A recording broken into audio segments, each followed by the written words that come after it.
3 páginas, tem 4 capítulos, mas muito pequenininho. Talvez hoje a gente consiga fazer o 1 ou o 2, não talvez só o 1. Antes de mesmo começar, eu queria ressaltar que Jonas é um profeta, mas no livro de Jonas a gente vai aprender com a atitude dele, nem tanto com a profecia, porque a profecia ela não se cumpriu através de Jonas, porque o povo se arrependeu. Ela se cumpriu depois com Naum, que anunciou a mesma profecia 100 anos depois. Aí sim, Nínive foi destruído. Mas lá eles se arrependeram, é o maravilhoso esse arrependimento que eles tiveram. Né? Eles creram, veio do alto. Vamos ver, isso é maravilhoso. A gente vai aprender muito com a atitude porque o Jonas é igual a gente. Ele, a gente vai ver, mas realmente é igual. Também tem uma coisa que a gente tem que ressaltar em Jonas, é que muitos pensam, porque ele foi como, assim, engolido por um peixe, e essa história é coisa da cabeça de alguém, entendeu? Mas não é. Eu vou comprovar que não é, porque o próprio Jesus está falando disso. A gente vai começar por isso, para a gente não imaginar que Jonas é uma historinha para criança. Porque tem muitos que falam, não, Jonas, o peixe grande vai te engolir, sei lá o quê, Deus fez isso. Né? Então, é real. Esse peixe salvou Jonas, engoliu ele, ele passou 3 dias lá dentro da baleia, acho que era, uma baleia gigantesca. Hein? Ele passou lá, teve o tempo de pensar e de se arrepender também. Então, vamos ler aonde que Mateus justamente está... Jesus está fazendo referência ao profeta Jonas, a atitude dele. Então vamos ler em Mateus, no Evangelho, 12, capítulo 12, os versículos 38 a 42. Mateus 12, antes de iniciar a leitura de Jonas. Mateus, Evangelho de Mateus, capítulo 12, versículo 38 a 42. Encontraram? O sinal, aqui tem até um subtítulo que fala já logo de Jonas, o sinal de Jonas como subtítulo. Esses subtítulos não são canônicos, né? Eles não estão nos textos. Eles estão em cada Bíblia, tem subtítulos diferentes. Fala em Lucas, tá? Está em vários evangelhos. Alguns dos mestres da lei e fariseus vieram a Jesus e disseram: Mestre, queremos que nos mostre um sinal da sua autoridade. Eles viam ele como um profeta, nem às vezes nem como profeta, hein? Jesus. Jesus, porém, respondeu: Vocês pedem um sinal porque são uma geração perversa e adúltera. Mas o único sinal que eu lhes darei será do profeta Jonas. Eu não vou desenvolver o porquê ele não está dando sinais, senão a gente entra em outra pregação. Mas o importante é que ele se refere ao profeta Jonas, hein? Aqui. Isso, mais ou menos 700 anos, também 750 anos, ou 650 anos depois do fato acontecido. Pois, o versículo 40, pois assim como Jonas passou 3 dias e 3 noites no ventre do grande peixe, o Filho do Homem, Jesus, ficará 3 dias e 3 noites no coração da terra. Vai morrer e ressuscitar, hein? Então, ele se refere a Jonas.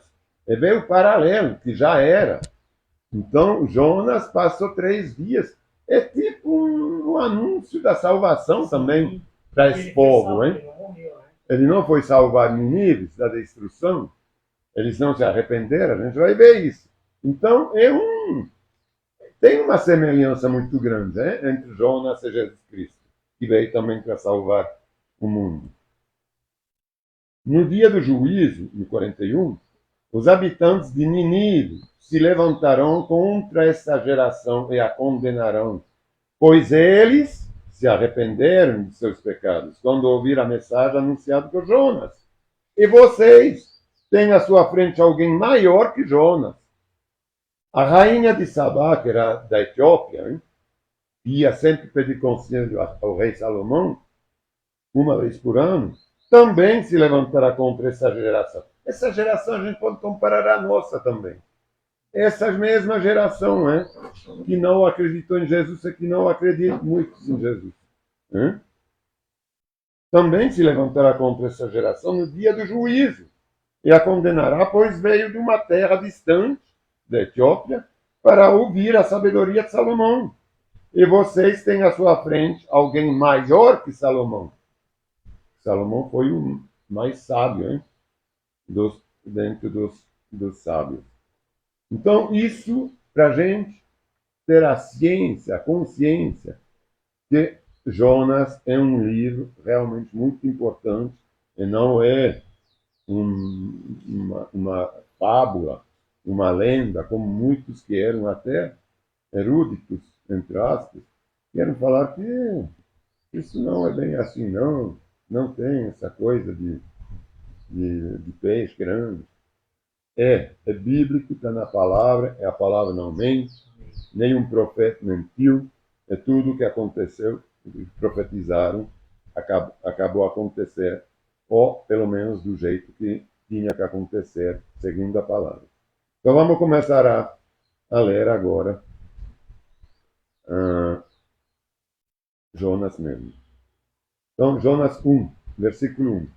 O Senhor deu essa mensagem a Jonas, filho de Amitai. Apronte-se e vá à grande cidade de Nínive. Anuncia meu julgamento contra ela, pois vi seu povo é perverso. Jonas se aprontou, mas foi na direção contrária, no oposto.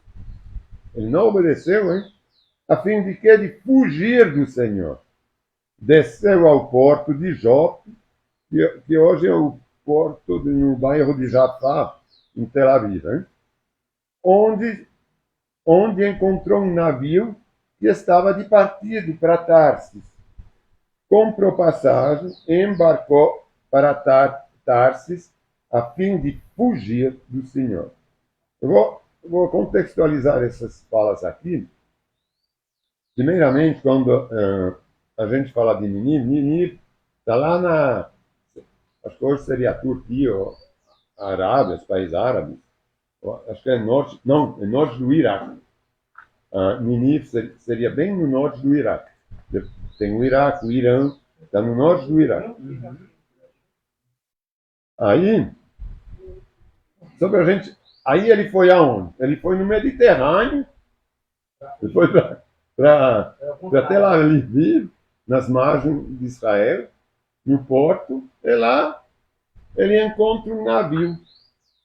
Aí, de repente, o que as pessoas falariam hoje, muitas?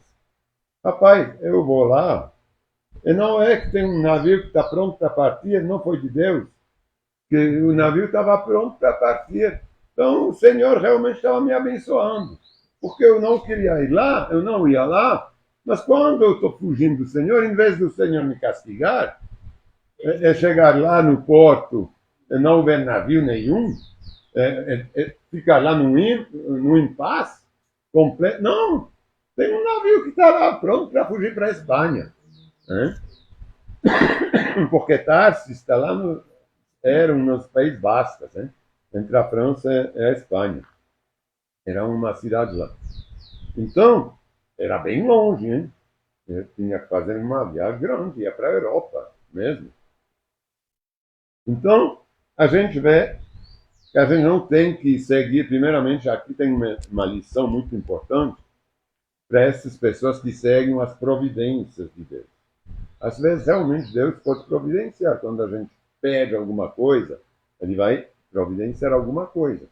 Mas as providências podem vir do capeta. Certo? Tem que saber o que a gente está fazendo. O que a gente está fazendo? A gente está nos passos de Deus, então Deus consegue abençoar mesmo? Ou é uma providência que vem do outro para nos enganar? Para nos deixar crer que foi Deus? Não, você vê, você está desobedecendo, você não está seguindo a palavra, mas Deus está abençoando. Ah, complicado isso, não? Então, mas é uma providência. Providência é um navio para eu poder fugir. Mas não é, hein?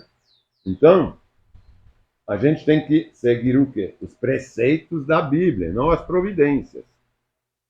A Bíblia, ela tem preceitos, ela tem mandamentos, ela tem conceitos divinos. Ela não tem providência. Agora, que Deus pode providenciar coisas, pô, óbvio, vai, mas aqui não, a palavra não anuncia providência, ela anuncia preceitos, ela pede para seguir preceitos, conceitos divinos, que Jesus nos deixou, que Deus nos deixou através da palavra. Então, providência, a gente tem que apurá-la sempre, né? Por a testa do fogo, hein? É de Deus mesmo. Né? Eu estou podendo, Deus pode abençoar esse caso. Continuando no 4. O Senhor, porém, enviou sobre o mar um vento forte. Agora que vem Deus mostra que ele não estava concordando com isso. O Senhor, porém, enviou, o Senhor, hein? Sobre o mar um vento forte, e caiu uma tempestade tão violenta que o navio estava prestes a se despedaçar. Com muito medo, os marinheiros clamavam a seus deuses, que não era o Senhor, hein? Deus com minúsculo, para que os socorressem, e lançavam a carga ao mar para deixar o navio mais leve. Enquanto isso, Jonas dormia profundamente no porão. Agora, aqui também a gente pode fazer um paralelo. Vocês lembram em Mateus 8:23? Vamos pegar Mateus 8:23 rapidamente. É interessante isso.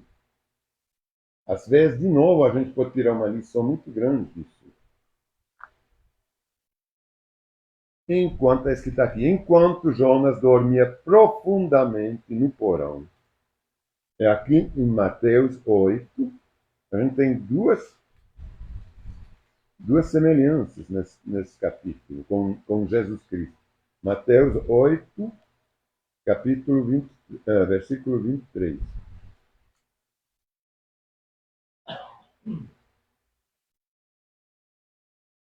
Alguém quer ler o capítulo 20, o versículo 23? Não, o meu é um pouco diferente. Pode ler vocês aí. Não, mas pode ler, não tem problema não. 23? Sim. Vamos lá. Entrando ele no barco, seus discípulos o seguiram. Pode continuar.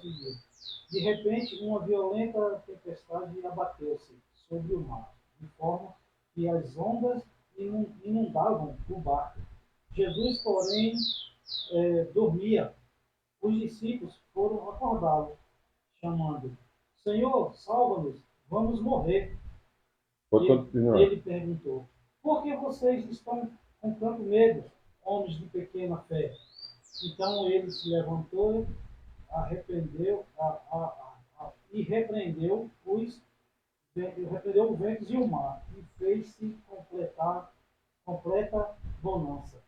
Amém. Os homens ficaram perplexos e perguntaram: quem é este que até os ventos e o mar lhe obedecem? Amém. Até aqui. Você vê que lá também Jesus dormia na tempestade, da mesma forma que Jonas dormia. Só que quer dizer o quê? Então Jonas estava tranquilo? Não, porque a gente pode dormir na tempestade com a paz de Cristo, não é? Sabendo que não acontecerá nada.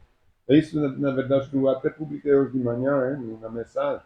A gente pode ter essa certeza que não vai acontecer nada. Agora, aqui é de não querer se responsabilizar. Não, vou fugir. Eu estou fugindo do problema. Tem a tempestade, isso não está comigo, não. Eu não quero saber disso, não. Então, eu vou dormir. Eu não quero nem saber dos outros, nem vou levantar para perguntar. Porque, na verdade, eu sei que sou eu. Eu sei que é por causa de mim. Mas fica quieto que vai passar. É exatamente esse sono do ladrão que roubou uma coisa que vai dormir sem escrúpulos. Né? A gente tem dois. Dormir quando tem alguma tribulação não quer dizer que é a paz de Deus. Tem muitos que falam, não, porque estava dormindo, está tudo em paz. Não é. Não está obrigatoriamente tudo em paz. Continuando. No versículo 6, hein? Então o capitão desceu para falar com ele, com Jonas. Como pode dormir numa situação dessa? Levante-se e ore a seu Deus. Quem sabe ele prestará atenção em nós e poupará nossas vidas, ou nossa vida. Né? Você vê como a gente tem ainda hoje essas coisas. As pessoas não querem juntar as diferentes religiões. Não é? Os muçulmanos. Mais melhor.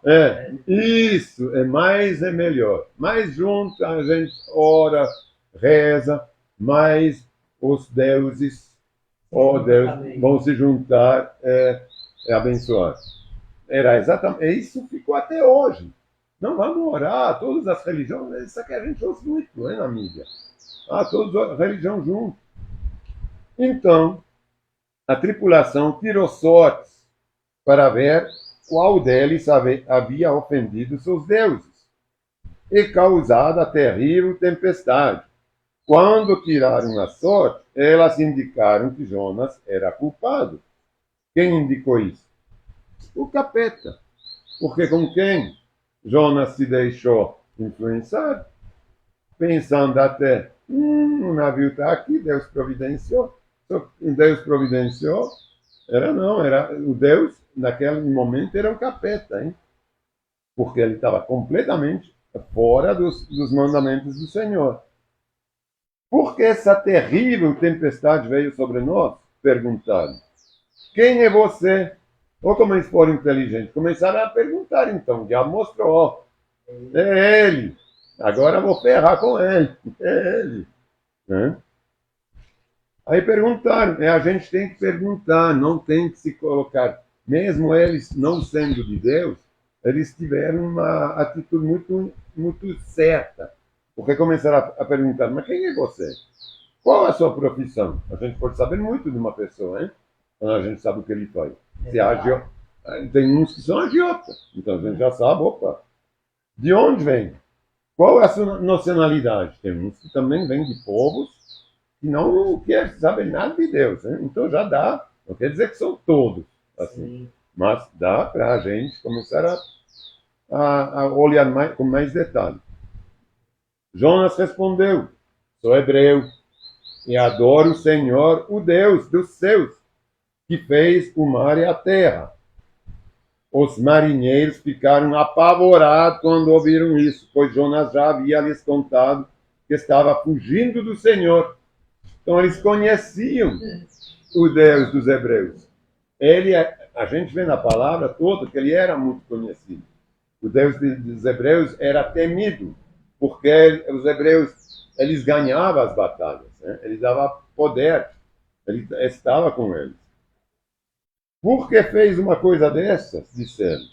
E visto que a tempestade piorava, cada vez mais, perguntaram-lhe, o que devemos fazer com você para que a tempestade se acalme? Jonas respondeu, jogue-me ao mar, e ele voltará a ficar calmo, o mar. Hein? Eu sei que esta terrível tempestade é culpa minha. Como a gente sabe, né, quando a gente erra. Ele era o quê? Ele era profeta de Deus. Ele tinha errado profundamente, hein?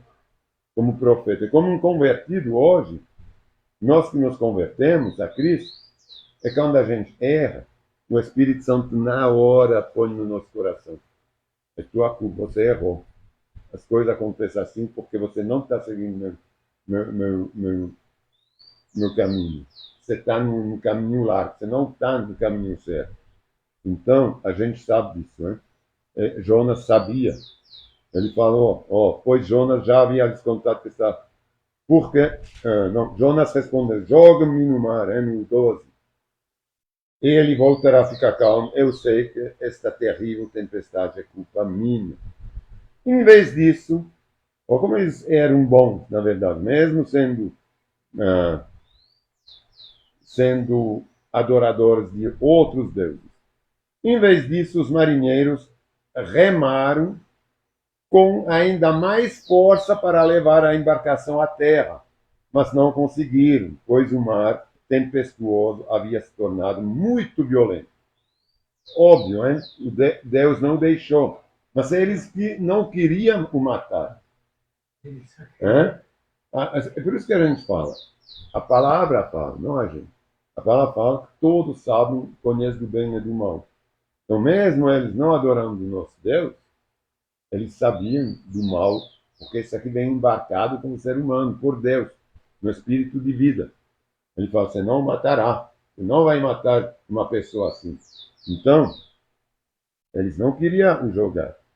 Então clamaram ao Senhor e disseram, agora todos clamaram já ao Senhor dos Hebreus, hein?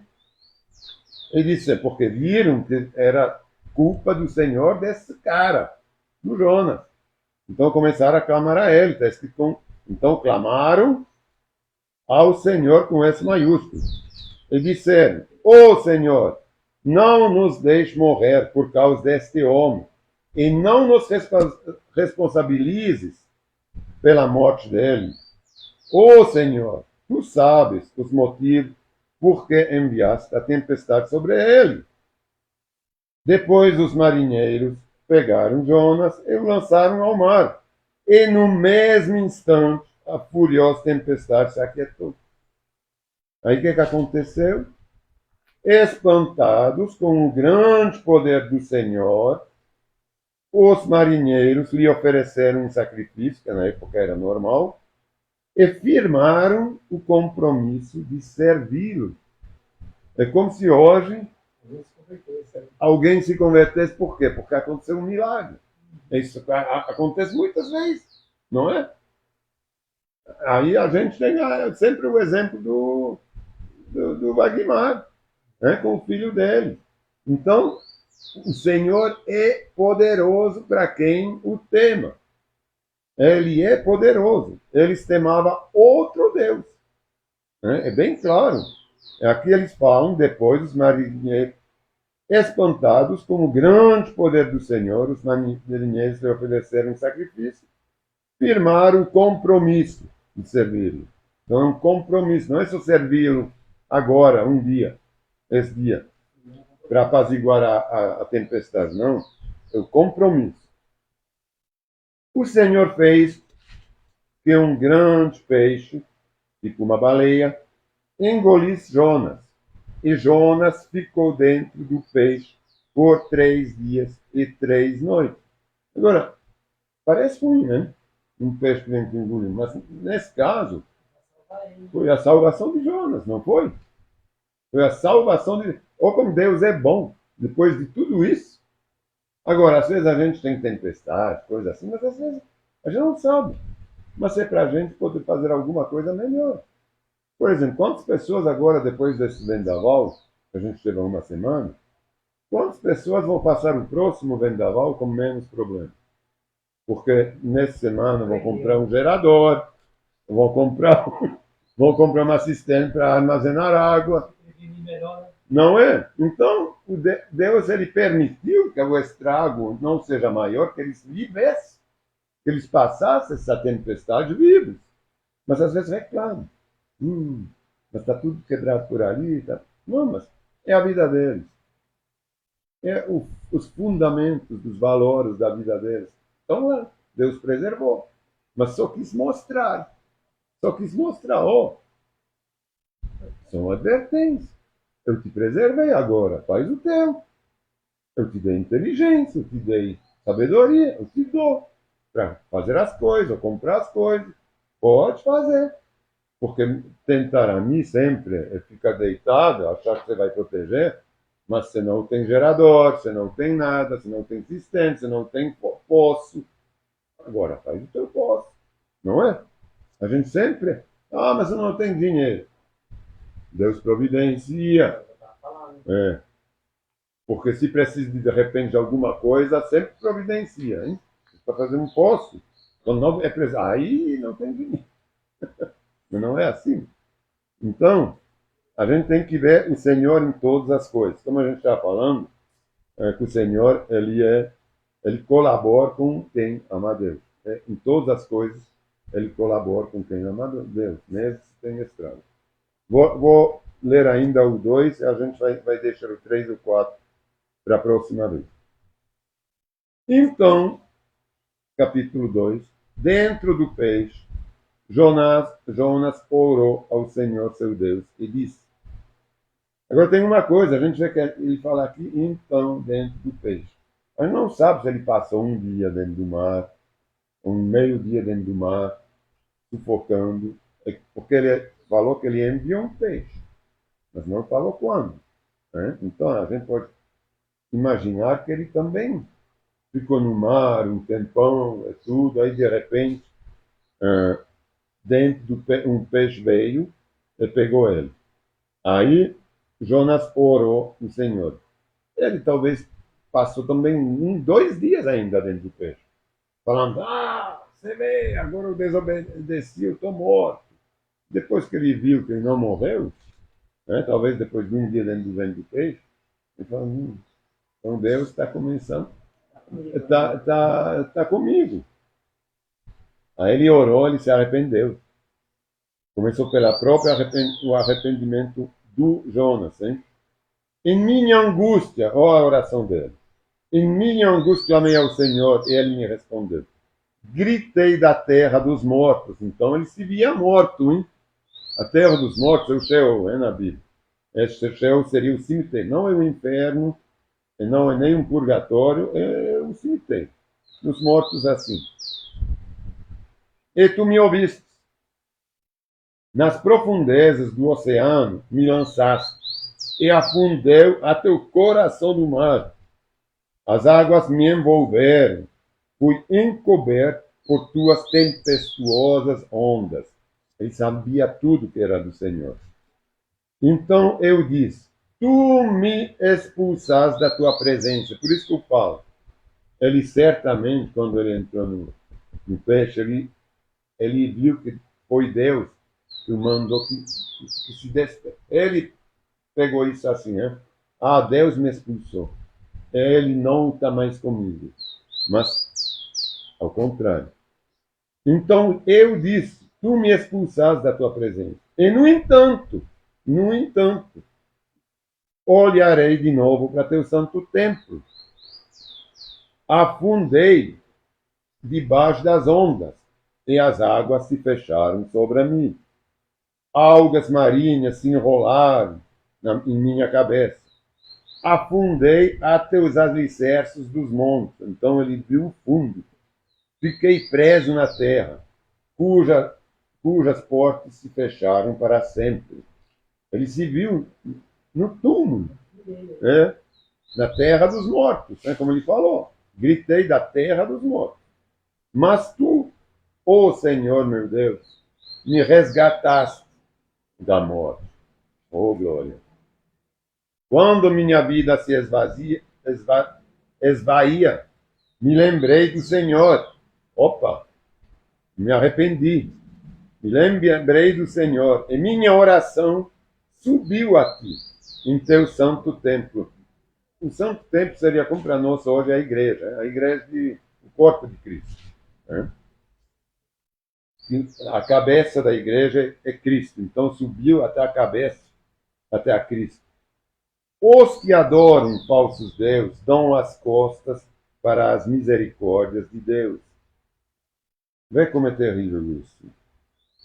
Os que adoram falsos deuses, não o que a gente falou ainda hoje pela manhã, tem pessoas que não querem se desfazer de algumas coisas. Tem pessoas que continuam adorando falsos deuses. Aqui a gente vê que os marinheiros, na hora, eles se comprometeram a servi-lo uma coisa é adorar, uma outra coisa é servir. Ele se comprometer a servir a Deus. Então, tira tudo orgulho, é ter uma posição de serviço, de servo. E não, não, agora estou com Deus, agora estou com um Deus dos exércitos. Eu sou poderoso. Não, não é assim que funciona, não. Os que adoram falsos deuses dão as costas para todas essas bênçãos, para as misericórdias de Deus. Eu, porém, oferecerei sacrifícios a ti. Com o quê? Com bezerros? Não, com cânticos de gratidão. É como nos templos.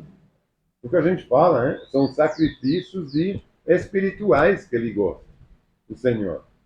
Não adianta matar um passarinho ou uma galinha. Não é isso que ele quer. Eu, porém, oferecerei sacrifício a ti com cânticos de gratidão. E cumprirei todos os meus votos. Aqui eu coloquei todos os teus preceitos. Eu cumprirei. Porque depois Jesus falou, aqui a gente está no Antigo Testamento ainda, mas depois Jesus falou que a gente não, era melhor não fazer votos, e se fizesse, então era para cumprir. Mas que era melhor não fazer, porque depois não como, aí é ruim. Porque Deus não pede fazer votos. Então, melhor não fazer. Né? Então, cumprirei todos os teus preceitos, os teus mandamentos. Pois somente do Senhor e da palavra de Deus vem o livramento. Não de nenhum outro Deus. Não de nenhuma outra coisa. Somente do Senhor vem o livramento. A gente teve a prova, ele teve a prova flagrante aqui. Então o Senhor ordenou que o peixe vomitasse Jonas na praia. Depois de 3 dias, hein? Ele se arrependeu. Então, uma vez que ele fez essa oração, o Senhor ordenou ao peixe vomitar Jonas. Aí o peixe vomitou Jonas no meio do mar. Ele se perdeu. Se perder? Não, hein? Deus é tão bom que ele dirigiu o peixe até a praia, até a areia, e lá vomitou na terra firme. Ele não vomitou, ele não falou, então tá bom, eu te ouvi, o peixe vai te vomitar, e aí? Fica lá no meio do mar, recomeça tudo de novo? Não.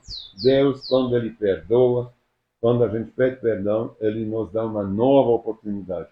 Desde o início. É a nova oportunidade, estava lá. Ele vomitou ele, são salvos na praia, na areia. Então, isso para a gente entender o comportamento de Jonas. É um pouquinho a gente, né? Quando a gente não quer obedecer ao Senhor, a gente quer fugir, não do Senhor, como Jonas fugiu, mas dos seus mandamentos. Né? A gente não quer obedecer, a gente quer encontrar algumas desculpas. Às vezes, até outras congregações que pregam a coisa que a gente quer ouvir. Né? Porque, como a gente não quer mudar, a gente vai procurar. Eu, antigamente, falava, mas tem tantas congregações que sempre vai ter uma que corresponde a você. E é verdade. E sempre tem uma que corresponde à desgraça. Ou seja, que se encaixa no que você está esperando. Não na palavra. Entendeu? Porque senão não teria tantas congregações diferentes. A palavra é uma só, porque tem 2 congregações diferentes. Porque tem 3, 4, 5, 6 mil. A palavra é uma só. A igreja de Cristo é uma só. A igreja que começou em Jerusalém é a continuidade hoje. O resto não é de Cristo. Então, vamos sempre se atentar à palavra de Deus, de Jesus. Senhor, eu te agradeço por essa palavra. Eu quero te, antes de fazer uma oração final, te agradecer por esse culto e te colocar entre as tuas mãos agora a ceia que a gente vai ordenar em lembrança a teu sacrifício, Senhor, a teu sangue derramado, a tua carne pregada na cruz, é verdade por graça, mas para aqueles somente que se arrependeram e que querem te seguir. Para os outros, Senhor, para os ímpios, não adiantou o Senhor se agraciar, se deixar mutilar e derramar o sangue, porque esses outros, Senhor, eles te recusaram. Mas tem esse resto, Senhor, como o profeta agora que se arrependeu, que se arrependeram e que te seguiram, e que querem te seguir, e que querem lutar o bom combate até o fim, Senhor. Por isso agora, Senhor, a gente quer participar, a gente quer se lembrar do teu sacrifício através da ceia. Em nome de Jesus. Vamos pegar pode pegar a ceia, mas eu vou ler em Coríntios, no 11, né, onde tem a ceia. Eu quero só ler um versículo que eu gosto de ler, que é uma advertência, para a gente não tomar a ceia de qualquer modo. A ceia em si, ela não é santa. Santos somos nós. Nós somos os santos escolhidos por Deus, por Jesus Cristo. Então, a ceia não é santa, mas nós somos santos. Então, Coríntios 1, 1 Coríntios capítulo 11, no versículo 27 diz assim: quem podem pegar do pão e do vinho, enquanto eu estou lendo aqui.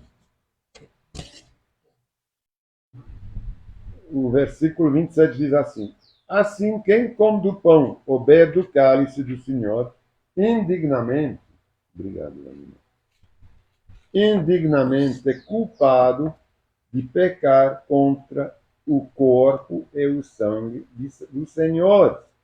Não é qualquer pecado, não, hein? É culpado de pecar contra o corpo que foi mutilado e crucificado e o sangue do Senhor que correu e que nos lavou dos pecados.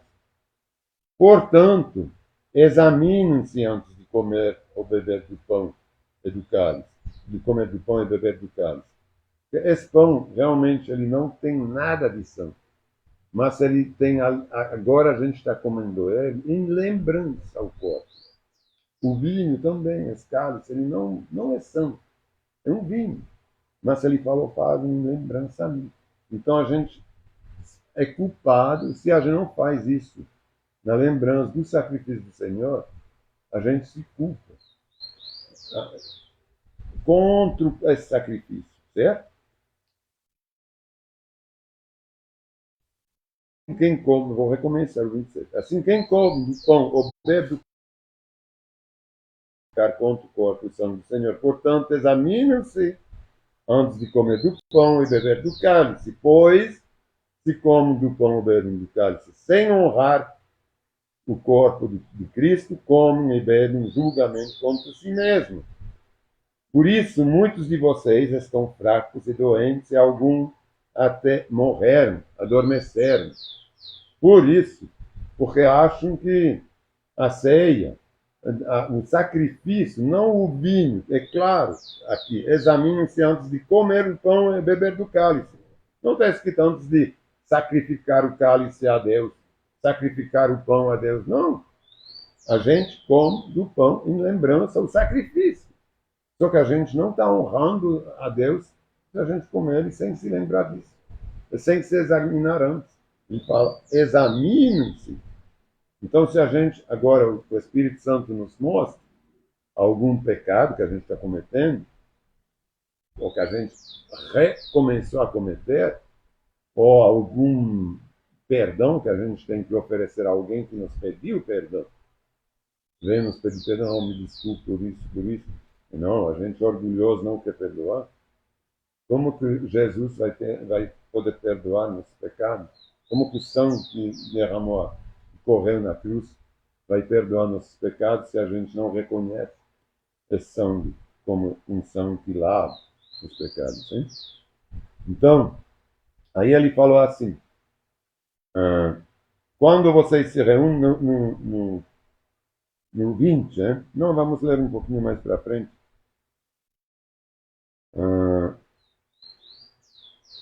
No 23, pois eu lhes transmito aquilo que recebi do Senhor.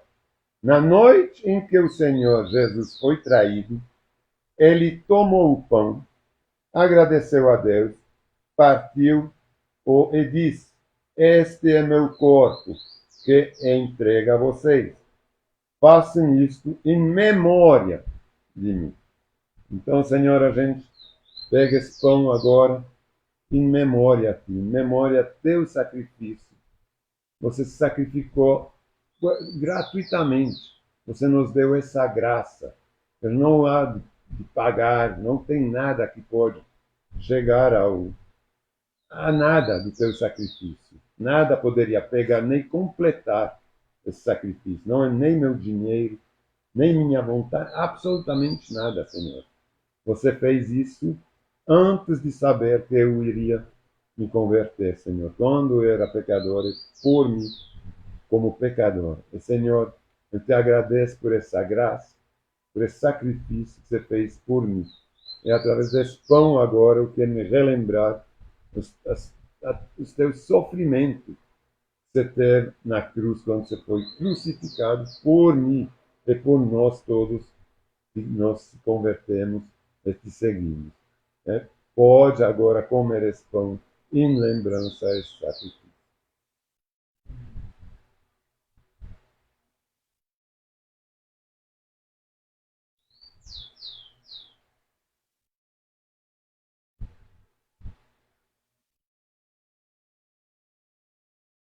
Meu Senhor, obrigado, Senhor.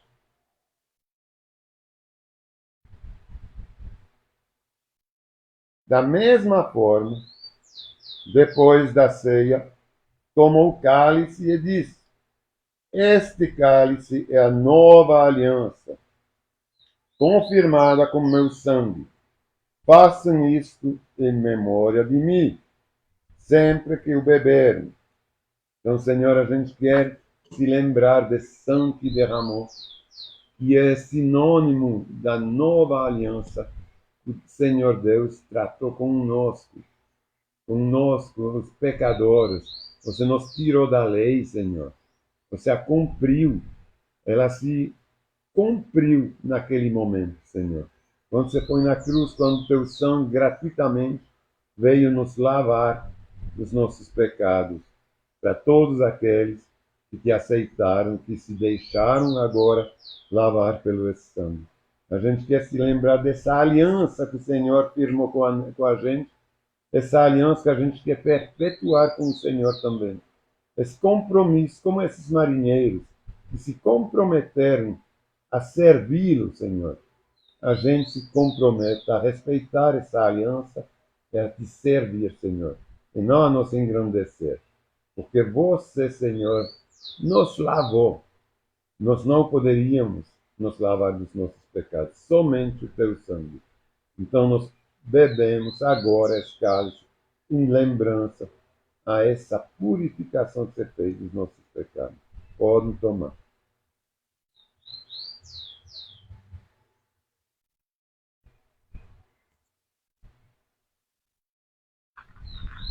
Amém, Senhor. Senhor, nós te agradecemos pelo teu sacrifício. Nós te agradecemos pela essa graça que você nos fez de vir em carne e osso